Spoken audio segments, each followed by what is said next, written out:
God message today.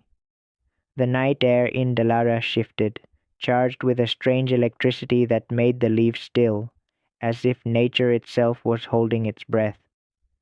In the quiet town, where not much ever changed, something otherworldly cracked open the ordinary.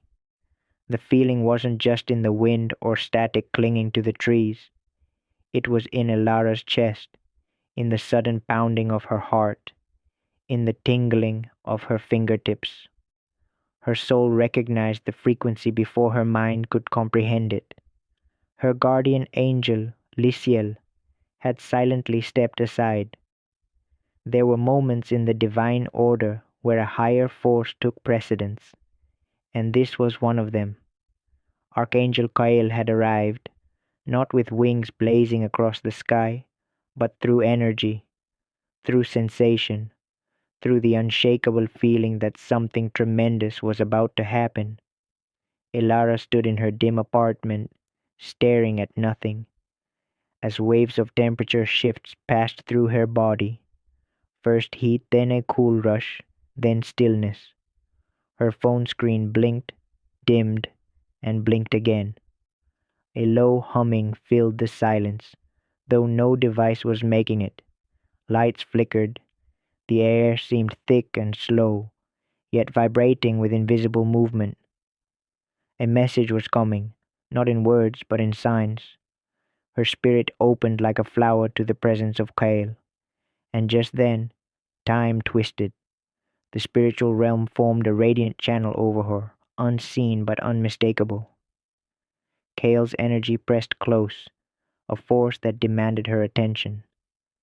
Every pulse of sensation, pressure behind the eyes, sudden emotion, flashes of memories she hadn't thought about in years, was his way of tuning her frequency to what was next. In that sacred moment, Dilara vanished. There was only Alara, and the message she was now capable of receiving. Kyle was revealing a sequence, a divine unfolding in 3 stages across 60 minutes. The first 15 minutes would be calibration.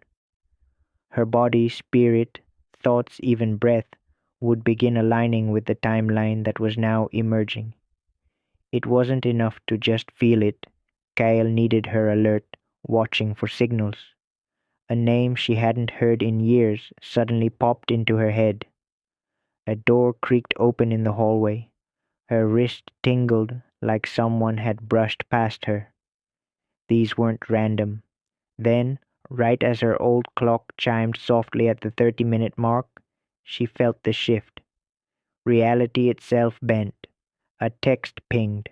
A message from someone she hadn't spoken to in months. She hesitated before reading it, heart pounding. This is the moment, Kyle whispered in energy alone. Within that moment, clarity rushed in. Her confusion about an old decision dissolved. The energy around her built like a crescendo, every second heavier than the last. The walls of her apartment faded in her awareness. She felt carried, held. Time wasn't moving in a straight line anymore. It was circling her like a halo. The heavens had opened a rare corridor of protection. She saw it in her mind's eye, shields of golden light forming a chain around her. The angels of her soul court, Neriah, Thamiel, and Oron, stood at 4 cardinal points, sealing the space around her body, thoughts, and soul. Each wave of awareness she leaned into tightened their formation. Kale was preparing her not just for an opportunity, but for a moment of decision. He showed her 2 timelines. In one, she ignored the sensations, dismissed the electricity, missed the signs. That path flickered with confusion, missed chances, vulnerability. In the other, she responded. She tracked every shift. Her awareness created protection like steel around light. She chose. Kyle's voice, not heard but known, pushed through the veil. Type the truth into your life. Speak, I accept protection. And she did, out loud, into the still air. The room warmed in response. Each breath now became sacred. Each moment she stayed alert was an act of spiritual readiness. The final segment of the hour began, what Kale called the hour of convergence. In these final minutes, every party, even her physical body, responded. Her hands tingled again, but this time it felt like she held something invisible and alive.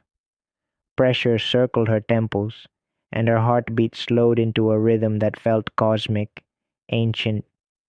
She wasn't just receiving a message, she was becoming it. Kyle had made contact. She was inside the prophecy now, each electronic flicker, every image flashing across her mind, every sound that seemed to echo with extra meaning. These were sacred codes, delivered in light. Ilara felt them activate within her. And Kale, always silent yet unmistakable, watched as she stepped fully into the timeline she had been prepared for. There were still challenges to come, but this hour sealed her in a divine field unlike any other. The angelic realm had intervened, not to stop the path ahead, but to ensure she walked it equipped, elevated, chosen. In the final seconds, Kale's energy expanded once more. Her body shivered, tears filled her eyes, not of sadness, but the overwhelming purity of knowing she had heard the divine and answered. Her soul whispered, I align my energy. The shield tightened, her energy sang, and the hour passed, but Ilara had changed forever. The hour that breaks the silence. In the soft glow of a fading afternoon, over a quiet town called River Glen, a tremor of something beyond ordinary began to stir. Elira sat on the porch of the old cottage that overlooked the lake, a notebook in her lap and a breeze threading through her hair. She didn't know yet, but the next 60 minutes would fracture reality, draw out hidden truths, and peel away illusions layered thick by years of denial. Archangel Michael was near, not in vision, but in vibration, in the weight of the stillness, in the heat pulsing from her chest, and in the numbers that had begun to chase her everywhere. 1111, 333, 777. At first she brushed it off. Then came the call. An unfamiliar number lit up her screen, and though she usually let those go to voicemail, something about it felt charged, like energy rushing through telephone wires. The voice on the other end was trembling and soft. Illyra, it whispered, they're watching the hourglass, and the sand is almost gone. No name, no explanation, just a call that turned her skin cold and her heart beat loud. Moments later, the sky shifted. The blue deepened into indigo, though the sun hadn't fully set.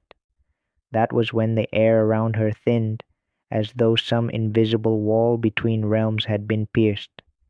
And she knew it wasn't imagination, it was activation.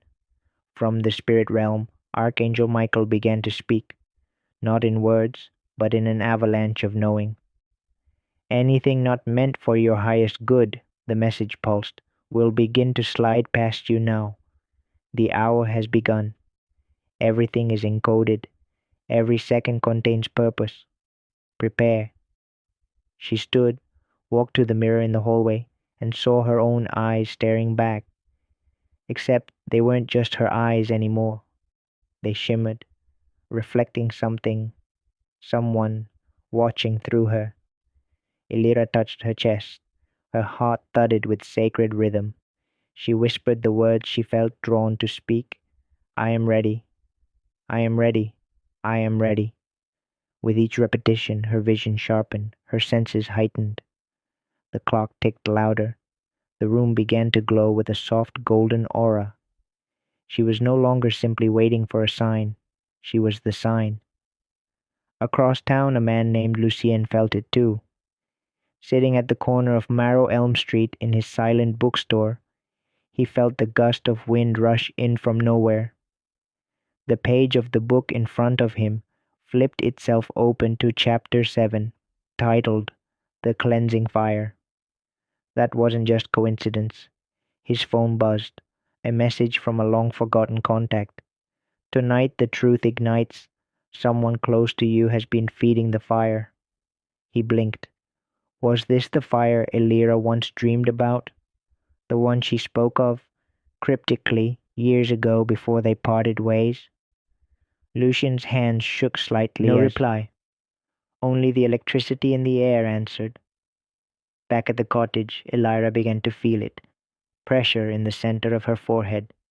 Not pain, but pressure, like a door opening inward. Archangel Michael was awakening her spiritual sensors. A strange warmth blossomed at her crown. Light filtered through from places unseen. Her third eye, her crown, her heart, all pulsing with clarity. You're not imagining the courage, the angel whispered through the veil. You're absorbing divine power. A white feather landed gently beside her feet on the hardwood floor. No open windows, no birds nearby, just presence, divine presence.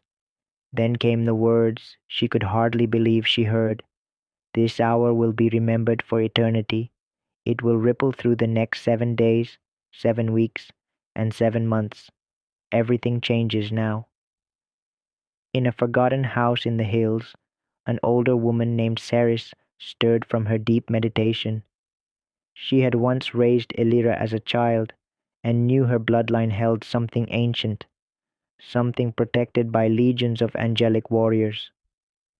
She lit a single blue candle and whispered to the ether, Archangel Michael, cloak her in the sword of flame.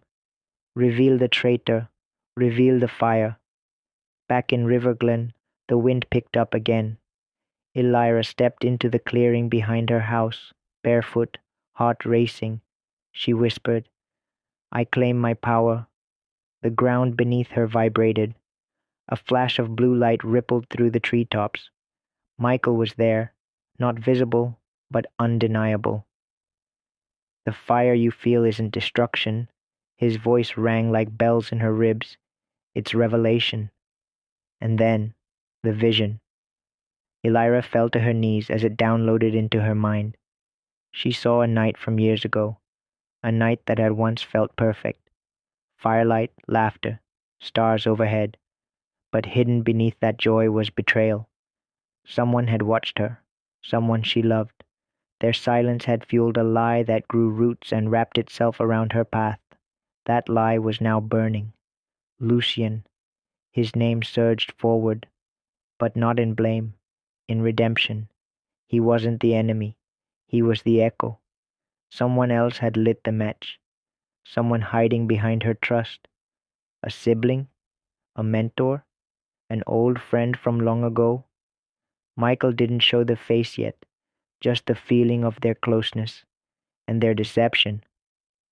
The truth will burn its way out, said the voice, but only if you stay present in this hour. Do not numb it, do not run. The clock read 4:44. Elira gasped. She felt watched over, protected, empowered. Say the words, the angel whispered. Seal your alignment. She pressed her hand to her chest once more. I am divinely ready to receive. Suddenly, a piercing silence fell, so heavy, so total, that even the birds stopped. Then the sound came, like 1,000 wings unfurling in the unseen sky above, a hum of divine agreement, a vibration of sacred promise. The veil is lifted, Michael declared. The truth will be seen. You have been chosen not to watch prophecy, but to become it. You will not burn. You will rise. Lucien opened the door to his shop. The street was empty, but a feather, white and delicate, lay at his feet. He picked it up. The fire had begun, but it would not destroy. It would purify. In every corner of Riverglen, timelines shifted, and in that hour, a girl became a prophet, a man became a witness, and the fire, long feared, became the flame that lit the path home. Type, I walk into truth. If you feel the fire isn't against you, It's for you. Type yes if you believe in Ode. Type 1111 if you believe in God.